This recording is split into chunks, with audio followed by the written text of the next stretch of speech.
ಈ ಒಂದು ಸರ್ಕಾರ ಯಾವ ರೀತಿ ಕುಸಿದು ಬಿಡುತ್ತೆ ಹೇಳಲಿಕ್ಕೆ ಬರುವಂಥ ಪರಿಸ್ಥಿತಿ. ಯಾಕಂದರೆ ಅವರ ಶಾಸಕರೇ ಬಂಡಾಯ ಹೇಳುವಂಥ ಪರಿಸ್ಥಿತಿ ಇವತ್ತು ನಿರ್ಮಾಣ ಆಗಿದೆ. At any time this government May collapse any time ಅನ್ನುವಂಥದ್ದನ್ನು ಈ ಸಂದರ್ಭದಲ್ಲಿ ಹೇಳ್ತೀನಿ. ಹೀಗಾಗಿ ಇವತ್ತು ಕಾಂಗ್ರೆಸ್ ಅವ್ರಿಗೆ ನಾವೊಂದು ಕೇಳ್ತೀನಿ. ಮೊನ್ನೆ ಇತ್ತೀಚೆಗೆ ಅವರು ಒಂದು ರ್ಯಾಲಿ ಮಾಡಿದರು. ಕೇಸರಿ ಶಾಲೆಗಳನ್ನು ಹಾಕ್ಕೊಂಡು ರ್ಯಾಲಿ ಮಾಡಿದರು. ನಾನು ಕೇಳ್ತೀನಿ, ಕೇಸರಿ ಶಾಲನ್ನು ಹಾಕೊಳ್ಳೋ ಮುಖಾಂತರ ನಿಮ್ಮ ಮನಸ್ಥಿತಿ, ಕಾಂಗ್ರೆಸ್ಸಿನ ಕಲ್ಚರ್ ಎಂದೂ ಬದಲಾವಣೆ ಆಗೋದಿಲ್ಲ. ಇದನ್ನು ತಿಳ್ಕೊರಿ.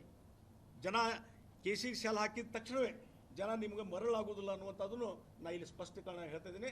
ಇವತ್ತು ಕೇಸರಿ ಶಾಲೆ ಹಾಕೊಳ್ಳೋದು ಒಂದು ಕಡೆ, ಹಿಂದೆ ಕುಮಾರಸ್ವಾಮಿಯವರು ನಮ್ಮ ಕೂಡ ಅಲಯನ್ಸ್ ಆದಮೇಲೆ ಒಂದು ಕಾರ್ಯಕ್ರಮದಲ್ಲಿ ಕೇಸರಿ ಶಾಲೆ ಹಾಕಿದ್ದನ್ನೇ ಕಾಂಗ್ರೆಸ್ ಅವರು ಟೀಕೆ ಮಾಡಿದರು. ಹಾಗಾದ್ರೆ ನೀವು ಮನೆ ಕೇಸರಿ ಶಾಲೆ ಹಾಕೊಂಡಿರಲ್ಲ, ಮನಸ್ಥಿತಿ ಬದಲಾವಣೆ, ಅಲ್ಪಸಂಖ್ಯಾತರ ತುಷ್ಟೀಕರಣ ಇನ್ನು ನಿಲ್ಲಿಸ್ಲಿಕ್ಕೆ ಸಾಧ್ಯ ನಿಮ್ಮದು? ಅದನ್ನು ಹೇಳಿ. ಅಲ್ಲಿ ಮೊನ್ನೆ ರಾಜ್ಯಸಭಾ ಎಲೆಕ್ಷನ್ ಆಯಿತು. ಅಲ್ಲೊಬ್ಬರು ಹೊಸದಾಗಿ ಇಲೆಕ್ಟ್ ಆದಮೇಲೆ ಅವ್ರ ಅಕ್ಕಪಕ್ಕದಲ್ಲಿದ್ದಂಥವ್ರು ಏನು ಘೋಷಣೆ ಮಾಡಿದರು? ಪಾಕಿಸ್ತಾನ್ ಜಿಂದಾಬಾದ್. ಆ ಮನಸ್ಥಿತಿ ಇದೆ ಅಲ್ಲ ನಿಮ್ಮದು, ಕಾಂಗ್ರೆಸ್ನವ್ರದ್ದು. ಅದು ಎಂದಾದರೂ ಬದಲಾವಣೆ, ಕೇಸರಿ ಶಾಲೆ ಹಾಕಿದ ತಕ್ಷಣ ಬದಲಾವಣೆ ಆಗಲಿಕ್ಕೆ ಸಾಧ್ಯನೇ? ಜನ ನಿಮ್ಮನ್ನು ನಂಬುವುದಿಲ್ಲ.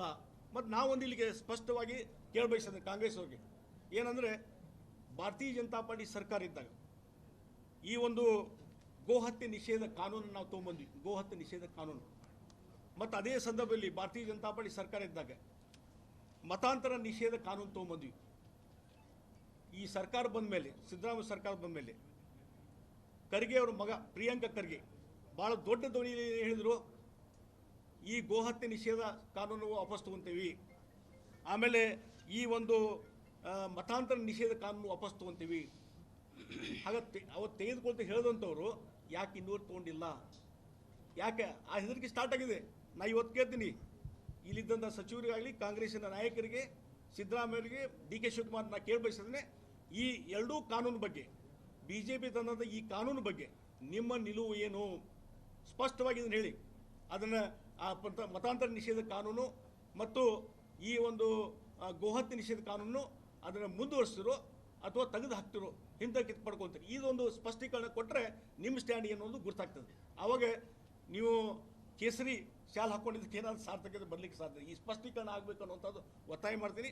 ಆ ಹಿನ್ನೆಲೆಯಲ್ಲಿ ಇವತ್ತು ಬೆಳಗಾವಿ ಜನತೆಯ ಒಂದು ಆಶೀರ್ವಾದ ಇವತ್ತು ಜಗದೀಶ್ ಶೆಟ್ಟರ್ ಮೇಲೆ, BJPಯ ಎಲ್ಲರ ಮೇಲೆ ಇದೆ. ಮತ್ತು ಲಕ್ಷಾಂತರ ಭಾರತೀಯ ಜನತಾ ಪಾರ್ಟಿ ಲಕ್ಷಾಂತರ ಕಾರ್ಯಕರ್ತರ ಮೇಲೆ ಬೆಳೆದು ಬಂದಂಥ ಪಾರ್ಟಿ, ಅವರೇ ಒಂದು ದೊಡ್ಡ ಶಕ್ತಿ. ಇವತ್ತು ಬೆಳಗಾವಿ ಜಿಲ್ಲೆಯಲ್ಲಿದ್ದಂಥ ಎಲ್ಲ ಕಾರ್ಯಕರ್ತರು ಇವತ್ತು ಎಲ್ಲರೂ ಸಹಿತ ಇವತ್ತು ದೊಡ್ಡ ಶಕ್ತಿಯಾಗಿ ಬೆಂಬಲವಾಗಿ ನಿಂತಿದ್ದಾರೆ. ಈ ಹಿನ್ನೆಲೆಯಲ್ಲಿ ನರೇಂದ್ರ ಮೋದಿಯವರು ಮತ್ತೊಮ್ಮೆ ಪ್ರಧಾನಮಂತ್ರಿ ಆಗುವಂಥ ಒಂದು ಆಶೆಗಳನ್ನು ಈಡೇರಿಸಲಿಕ್ಕೆ ನಾವೆಲ್ಲರೂ ಕೂಡಿಕೊಂಡು ಎಲ್ಲ ನಾಯಕರು ಒಗ್ಗಟ್ಟಿನಿಂದ ನಾವು ಕೆಲಸ ಮಾಡಲಿಕ್ಕೆ ತಯಾರಾಗಿದ್ದೇವೆ. ಮತ್ತು ನಿನ್ನೆಯೂ ಸಹಿತ ಎಲ್ಲ ನಾಯಕರು ಎಲ್ಲ ಕೂಡಿ ಒಂದು ಕಡೆ ಕೂಡಿ ಇವತ್ತು ಏನೋ ಸಣ್ಣ ಪುಟ್ಟ ಸಮಸ್ಯೆಗಳಿದ್ರೆ ಪರಸ್ಪರ ಕುಂತು ಮಾತಾಡಿ ಬಗೆಹರಿಸುವಂಥ ಕೆಲಸ ಮಾಡಿದ್ದೇವೆ. ಎಲ್ಲರೂ ಒಗ್ಗಟ್ಟಿನಿಂದ. ಏನಿಲ್ಲ, ಸಣ್ಣ ಪುಟ್ಟ ಸಮಸ್ಯೆ ಇಲ್ಲೇ ಸಂಘಟನೆಯೊಳಗೆ ಮತ್ತೊಂದು ಸಣ್ಣ ಪುಟ್ಟ ಸಮಸ್ಯೆ ಇರ್ತವೆ, ಅದನ್ನು ಕುಂತು ನಿನ್ನೆ ಬಗೆಹರಿಸುವಂಥ ಕೆಲಸ. ಅದಕ್ಕಾಗಿ ನಾವು ಒಂದು ಲಾಸ್ಟ್ ರಿಕ್ವೆಸ್ಟ್ ಮಾಡ್ತೀವಿ. ಆ ಹಿನ್ನೆಲೆಯಲ್ಲಿ ಇವತ್ತು ಎಲ್ಲರೂ ಒಗ್ಗಟ್ಟಿನ ಕೆಲಸ ಮಾಡಿದ್ರೆ ದಯವಿಟ್ಟು ಬೆಳಗಾವಿಯ ಜನತೆ, ಬೆಳಗಾವಿ ಲೋಕಸಭಾ ಕ್ಷೇತ್ರದ ಜನತೆ ಇವತ್ತು ಭಾರತೀಯ ಜನತಾ ಪಾರ್ಟಿಯನ್ನು ಹೆಚ್ಚಿನ ರೀತಿ ಬೆಂಬಲ ಕೊಡಬೇಕು.